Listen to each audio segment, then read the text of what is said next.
నమస్తే. ఇన్నాళ్ళు నన్ను సపోర్ట్ చేస్తూ, ఎంకరేజ్ చేస్తూ మీ ప్రేమని నాకు అందిస్తున్న ప్రతి ఒక్కరికి కృతజ్ఞతలు. అలాగే ఈ వీడియో కూడా ఖచ్చితంగా మీకు ఉపయోగపడుతుంది. లైక్, షేర్ అండ్ సబ్స్క్రైబ్ చేసి మీ సపోర్ట్‌ని నాకు అందించండి. అలాగే ఈ వీడియో పట్ల మీకున్న అభిప్రాయాన్ని కామెంట్ సెక్షన్‌లో కామెంట్ చేసి తెలియజేయండి. ఇప్పుడు వీడియోని చూద్దాం. నమస్తే. Welcome to our channel. నేను పద్మిని. ప్రస్తుతం మనతో పాటు ప్రముఖ astrologer, numerologist and life coach Sudha గారు ఉన్నారు. మాట్లాడదాం. సుధా గారు నమస్తే అండి. నమస్కారం పద్మిని. బాగున్నారా సుధా గారు? ఫైన్. నువ్వు ఎలా ఉన్నావు? నేను బాగున్నాను. After long time. కరెక్ట్. ఏయో పనులు తెలుసు కదా, నీకే ఆల్రెడీ చెప్పాను కదా. నడిచిపోతుంది అంతే, life has to go on. Good to see you again. Yeah, thank you. Right. మీరు చాలా ఏళ్ల నుంచి ప్రాక్టీస్ లో ఉన్నారు ఆస్ట్రాలజీ అనేది. అది నాకు తెలుసు. నాకు పర్సనల్ గా కూడా చాలా ఏళ్ల నుంచి కూడా పరిచయం మీరు. సో రాశి వైజ్ మనం ఒకసారి చూసుకుంటే చాలా మంది రాశి ప్రకారమే చూసుకుంటూ ఉంటారు. వాళ్ళ అంటే లగ్నం మేజర్ రోల్ ని ప్లే చేసినప్పటికీ చాలా మందికి తెలియదు. కానీ రాశి ఓకే, నక్షత్రం ప్రకారం కూడా రాశి ఉంటుంది కాబట్టి ఆబ్వియస్ గా మరి రాశి వైజ్ చూసుకుంటే ఏ రాశి వాళ్ళు ఏమేమి పరిహారాలు చేసుకోవాలి for the better well being అనుకోవచ్చు, లేకపోతే ఒక పీస్ఫుల్ లైఫ్ ని లీడ్ చేయడానికి అనుకోవచ్చు. అలాగే జమ్ స్టోన్స్ నాకైతే చాలా చాలా పర్సనల్ గా నేను చాలా నమ్ముతాను. మన దగ్గర జెమాలజిస్ట్ కూడా ఉన్నారు, సర్టిఫైడ్ జెమాలజిస్ట్ ఉన్నారు.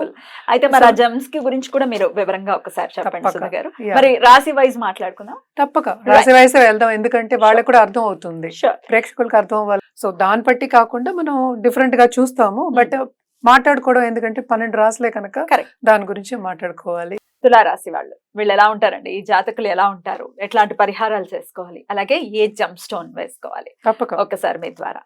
తులారాశి అంటేనే మనం చూస్తాము అది బ్యాలెన్స్. తరాసు అంటే ఏంటి? Fine sense of balance. అంటే ఏంటంటే ఏది మంచి ఏది చెడు అని ఈజీగా వాళ్ళు కనుక్కొని బ్యాలెన్స్డ్ గా ఉండే ఒక ఇది. ఎమోషనల్ కూడా నేను చాలా మంది చూసాను, ఎమోషనల్ కూడా చాలా స్టేబుల్ ఉంటారు వీళ్ళు, వెరీ స్టేబుల్ పీపుల్. అంటే ఏంటంటే అన్నిటికీ ఉద్రేకత అనేది కొంచెం ఉండదు, అంత ఎక్కువ ఉండదు. రాశి అయినా లగ్నం కూడా వర్తిస్తుంది. ఉన్నారు మాకు, నా కొడుకే ఉన్నాడు. అండ్ ఆల్సో మనం చూసాము అంటే ఇక్కడ శని ఏమో ఉచ్చస్థితి, ఎగ్జాల్ట్ అవుతారు. అంటే ఏంటి? ఫిలాసఫికల్ నేచర్ అనేది వీళ్ళకి ఉంటుంది. అదొకటి కాకుండా న్యాయవాదులు మనం చూసామంటే, లాయర్స్ కానీ కోర్ట్ కానీ మనం చూసామంటే బ్లాక్ కలర్, బ్లాక్ ప్లస్ గంతలు కట్టుకుని ఉంటుంది. అంటే బ్లైండ్ బట్ తరాసు ఉంటుంది. అంటే ఏంటి? అది మైండ్ కదా, కళ్ళతో ఏం మనం ఫిజికల్ గా చూడనప్పుడు సో అంత ఇది ఉంటుంది అనమాట. ఇంట్యూషన్ కూడా ఉంటుంది. నేను అది కూడా గమనించా చాలాను. So fine sense of balance ఉంటే ఇంకేం కావాలి? బ్యాలెన్స్డ్ పీపుల్ అంటే ఇంకేంటి? హెల్త్ బాగుంటుంది వాళ్ళకి, ఫైనాన్సెస్ బాగుంటాయి, ఇంకేం కావాలి వాళ్ళకి? రెండు బాగుంటాయి. ఎందుకంటే బ్యాలెన్స్ చేసుకోగలరు ఏదైనా సరే. అంటే ఎక్కడ ఎట్లా మాట్లాడాలి అనేది వాళ్ళకి తెలుస్తుంది అనమాట. సో వాళ్ళకి కావాల్సిన మళ్ళీ రాబట్టుకుంటారు. సైలెంట్ గా ఉండి చేసుకునేవాళ్ళు మనం చెప్తూ ఉంటాం కదా, కామ్ గా ఉండి చేసుకుంటారు కొంతమంది, ఎక్కువ తెచ్చుకోకుండాను. చూసాను కూడా నేను, ఇది లగ్నం కూడా చూసాను, రాశి కూడా చూసాను. అసలు రైజ్ అవ్వరు అనమాట తొందరగా. కోపం వస్తుంది, వస్తే పట్టుకోలేము. కానీ కోపం అనేది అంత ఈజీగా రాదనమాట. పోన్లే అని happy go lucky type people లాగా అనిపిస్తూ ఉంటారు. డెఫినెట్లీ స్వీట్ పీపుల్ అయితే చాలా అంతే. అండ్ ఆల్సో హ్యాపీ, చాలా హ్యాపీగా ఉంటుంది. అదే నీ పని నువ్వు చేసుకుని నా పని నేను చేసుకుంటా అన్నట్టు ఉంటుంది అనమాట, అంటి ముట్టనట్టు కొంచెం. అండ్ మనకి తెలుసు కదా, ఈ రాశికి అధిపతి ఏమో శుక్రుడే అయ్యాడు మళ్ళా. సో నువ్వు ఇందాక చెప్పినట్టు అంతే, చాలా స్వీట్ పీపుల్. అండ్ అందంగా ఉంటారని అనుకోవచ్చా? చాలా బాగుంటారు. శుక్రుడికి సంబంధించిన శుక్రుడు అంటే అంతే కదా, ఎక్కువ మన శుక్రుడికి అందం ఒకటి కాకుండా మనం ఆకర్షణ చెప్పుకుంటాం. ఇంకోటి ఏంటంటే ఆర్ట్ ఎక్కువ చెప్పుకుంటాం. ఆర్ట్ అనేది ఏంటంటే ఇది can be anything, any hobby. అంటే ఏంటి? ఏదైనా అవ్వచ్చు. ఫోటోగ్రఫీ అనుకోవచ్చు, ఫోటోగ్రఫీ అవ్వచ్చు, మనకి ఇప్పుడు ఆర్ట్ రంగంలో పెయింటింగ్ అనుకోవచ్చు. ఏదైనా హాబీ అంటే ఏంటంటే హోమ్ డెకరేషన్ అవ్వచ్చు, చిన్న చిన్నది. అండ్ ఏదో ఒక దాంట్లో ఒక టచ్ అనేది ఉంటుంది అనమాట. హోమ్ డెకార్ పెద్ద సబ్జెక్ట్, గార్డెనింగ్ అవ్వచ్చు. సో ఎన్నో ఉంటాయి. అందంగా తయారవ్వాలి, లేకపోతే డ్రెస్ కాంబినేషన్, ఇప్పుడు శారీ కాంబినేషన్, బ్లౌజ్ కాంబినేషన్స్ ఎన్ని వచ్చేస్తాయి ఇప్పుడు, అది కాంబినేషన్స్ ఇవన్నీ. అంటే కలర్ ఇది కూడా వాళ్ళకి తెలుస్తూ ఉంటుంది కదా. సో ఆర్ట్ రంగంలో ఉన్న వాళ్ళకి అదే కదా మోస్ట్ ఇంపార్టెంట్. అదే ఏ కలర్కి ఏ కాంబినేషన్ వేసుకుంటే బాగుంటుంది. ఈవెన్ పెయింటింగ్ తో పెయింటింగ్ ద వాల్ అయినా సరే ఇంకోటి అయినా సరే ఇవన్నీ తెలుస్తాయి కదా. Right. సో ఇవన్నీ fine sense of balance plus artistic people అని చెప్పొచ్చు అనమాట. రైట్. అలాగే ఏంటంటే ఫైన్ సెన్స్ ఆఫ్ బ్యాలెన్స్ నేను లాయర్స్ చూసా చాలా దీంట్లో, చాలా మంది లాయర్స్, జడ్జెస్, సివిల్ దీనికి అంటే మనుషులతో పనిచేసేవాళ్ళు పెద్ద, ఎందుకంటే శని ఉచ్చం నేను ఇందాక నుంచి చెప్తున్నాను కదా ఇక్కడ, ఎక్కువ మనుషులతో పనిచేసేది, ఎక్కువ మనుషులతో అంటే వాళ్ళ ప్రాబ్లమ్స్ని తీర్పు చేసేది, రిజల్ట్స్ ఇచ్చేది, వాళ్ళకి చెప్పేది, ఈ రాశిలో చాలా మందిని చూస్తూ ఉన్నాను. ఆన్ దట్ నోట్ అంటే సన్ ఇక్కడ నీచబడతారు కదా, మరి ఎట్లా ఉంటుంది ఒకవేళ సన్ ఒకవేళ ఇక్కడ ఉంటే ఎట్లాంటి పరిస్థితులు ఫేస్ చేస్తారు? సన్ నీచపడితే ఏంటంటే కొంచెం వాళ్ళు పైకి రానివ్వరు ఎవరైనా, అంటే ఏంటంటే షైన్ అవ్వనివ్వరు అని చెప్పాలి. కానీ మా ఇంట్లోనే ఉన్నారు సెలబ్రిటీస్ ఉన్నారు, నీచమంగ రాజయోగం, సన్ నీచం, నవంబర్లో నీచం అవుతుంది, నవంబర్లో పుట్టారంటే నీచంలోనే ఉంటుంది. సో నీచమంగ రాజయోగం మనకి ఇండియాకి ఆడారు, ఏం చెప్తాం. సో అలా కూడా ఉంటాయి అన్నమాట. సో ఏంటంటే it is not like just because it's నీచం ఆర్ ఉచ్చం, it means something but it doesn't mean everything. కొంత రోల్ ఉంటుంది అంతే.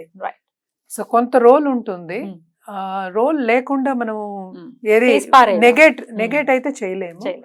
బట్ ఏంటంటే దానికి మళ్ళా పరిహారం చేసినప్పుడు, దానికి మళ్ళా ముందుకు సాగాలి దీంట్లో అన్నప్పుడు తప్పక పరిహారం, ఈ జమ్ రెమెడీ కానీ లేకపోతే పూజలు కానీ ఇవన్నీ చేసినప్పుడు తప్పక ఏంటంటే వాళ్ళు పైకి వచ్చే ఛాన్సెస్ ఎక్కువ కనిపిస్తాయి. అండ్ ఇంకోటి చెప్పాలంటే నీచం, సన్ నీచం అయినప్పుడు మార్స్ కలిసాడంటే తప్పక ఆయన ఏదో స్పోర్ట్స్ ఆడతారు, వాళ్ళు స్పోర్ట్స్లో ఉంటారు, ఏదో ఒక ఇప్పుడు సపోజ్ ఒక ఉద్యోగం కానీ లేకపోతే ఒక పద్ధతిగా చేసే దాంట్లో ఉండరు, అంటే ఇంత జీతమే వస్తుంది అనుకునే దాంట్లో ఉండరు అనమాట, ఉండలేరు, ఉండరని కాదు ఉండలేరు అది. సో దానికి తోడు మనకి దశావిశేషాలు రావాలి, అన్ని కాంబినేషన్స్ వచ్చినప్పుడు, ఈ మూడు కరెక్ట్గా వచ్చినప్పుడు అప్పుడే మనం అంటాం అది మంచి జాతకం అని. సో ఆ మంచి జాతకానికి మనం ఈ జెమ్ రెమెడీ కానీ లేకపోతే వేరే రెమెడియల్ మెషర్స్ కానీ చేకూరిస్తే ఇంకా చాలా బాగుంటుంది. మరి ఎలా ఏ రెమెడీస్ చేసుకోవాలి, ఏ జమ్ వేసుకోవాలి?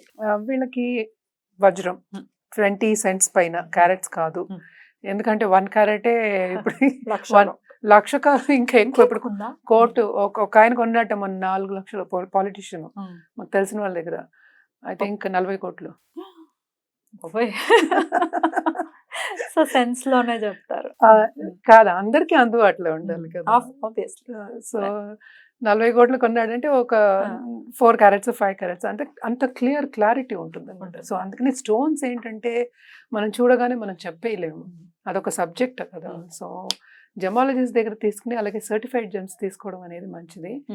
అలాగే మనం చూసామంటే ఈ వజ్రం వేసుకునే వాళ్ళు కొంతమంది ఫ్యామిలీస్ అవాయిడ్ చేసేస్తారు, అది కూడా నేను చూస్తున్నా, ఎందుకంటే వాళ్ళకి పడదంటారు. సో ఇప్పుడు అర్థమవుతుంది కదా ఆ జెమ్స్ ది పవర్ అంత అనమాట. సో మనకు కరెక్ట్గా ఇవ్వాలి, అది కరెక్ట్గా ఇవ్వాలి అనేది మన బాధ్యత, కానీ వాళ్ళు వచ్చి మన దగ్గర జాతకం పరిశీలించుకున్నప్పుడు కరెక్ట్గా ఇవ్వడం అనేది జరుగుతుంది, అంతే కదా. అందుకనే ప్రిస్క్రైబ్ చేస్తామని చెప్పాను నేను. సో ప్రిస్క్రైబ్ చేసి వాళ్ళు వేసుకుంటే తప్పక బాగుంటుంది. ఈ మధ్యన ఏంటంటే మీరు పర్స్లో కూడా పెట్టుకోండి అని చెప్తున్నాను అనమాట. ఎందుకంటే ఇప్పుడు గోల్డ్ అయితే అందులో ఎక్కింది, ఇదివరకు అయితే వేసేసుకోండి అని చెప్పేవాళ్ళం. మీరు రింగ్ వేసేసుకున్న తర్వాత మీకు పడలేదంటే కుదరదు కదా, మళ్ళీ తీసి పెట్టండి, మీరు చూసుకోండి ఎలా ఉంది, చెక్ చేసుకుని చేసుకోండి అని చెప్పడం కూడా జరుగుతుంది ఈ మధ్యన. సో ఇంత చేస్తే గానీ ఒక జమ్ ఇవ్వడం అనేది జరగదు అనమాట. రెమెడీస్ ఏం చేసుకోవచ్చండి? ఇంకా పూజలు అంటే లక్ష్మీదేవికి నేను అందరికీ అదే చెప్తాను, మనకి ఈజీగా అందుబాటులో ఉన్నది వెంకటేశ్వర స్వామి, లక్ష్మీదేవి, వీళ్ళేంటి ఎస్పెషల్లీ దుర్గాదేవికి చేసుకోవడం మంచిది, ఎందుకంటే తొందరగా పనులు అయ్యే ఛాన్సెస్. అలాగే దుర్గా చాలీస చదువుకోవచ్చు మంగళవారం లేకపోతే శుక్రవారం కూడా ఎర్ర పువ్వులతో పూజ చేయడం అనేది చాలా మంచిది. యాక్చువల్గా రెడ్ లోటసెస్ చెప్తాం మనం, అది లేని పక్షాన రోజెస్ కానీ లేకపోతే హైబిస్కస్ ఫ్లవర్స్ కూడా తీసుకొని చేసుకోవచ్చు. అద్భుతం అండి, చాలా చక్కగా వివరించారు. ఇక నెక్స్ట్ ఎపిసోడ్ లో వృశ్చిక రాశి గురించి మాట్లాడుకుందాం. థ్యాంక్ యూ సో మచ్ అండి, నమస్తే.